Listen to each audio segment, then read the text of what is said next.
Extraordinary film చూసాం అనిపించింది. Racy screen play చూసాక కూడా లాస్ట్ క్లైమాక్స్ ఇది నా ఇంకా కళ్ళలో విజువల్స్ అలాగా తిరుగుతున్నాయి. Extraordinary film.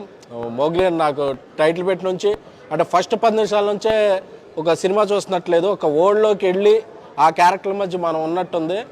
ఒక మంచి పొటెన్షియాలిటీ ఉన్న హీరో రోషన్ మళ్ళీ ఒక ఇండస్ట్రీకి ఒక హీరో వచ్చాడు అనిపించింది.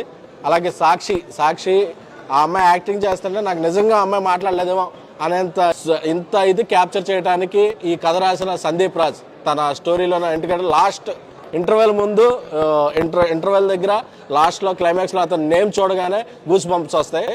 ఒక పెద్ద యాక్షన్ సినిమాకి బీజిఎం ఇస్తే ఎలాగా దమ్ములు అదురుతాయి అంటారు కదా, అలాగ అదరగొట్టారు కాలభైరవ్ గారు.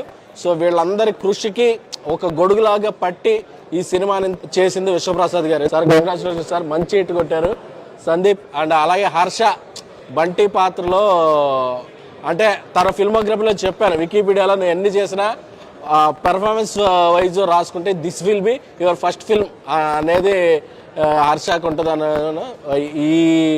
ఈ వీక్లో ఒక మంచి సినిమా చూడబోతున్నాం. This film going to rock. సందీప్కి మళ్ళీ ఇంకొక నేషనల్ అవార్డు వస్తుంది అనే నమ్మకం అయితే నాకు వచ్చింది. ఎందుకంటే అంత బాగా చేసాడు. కొన్ని బ్లాగ్స్ అయితే అలాగా స్టాండ్ అవుట్ అయ్యాయి. ఫస్ట్ హాఫ్లో ఏంటి, సెకండ్ హాఫ్లో 3-4 ఎపిసోడ్స్ అయితే మాత్రం అది మళ్ళీ చెప్తున్నా, this climax is a feast. Thank you.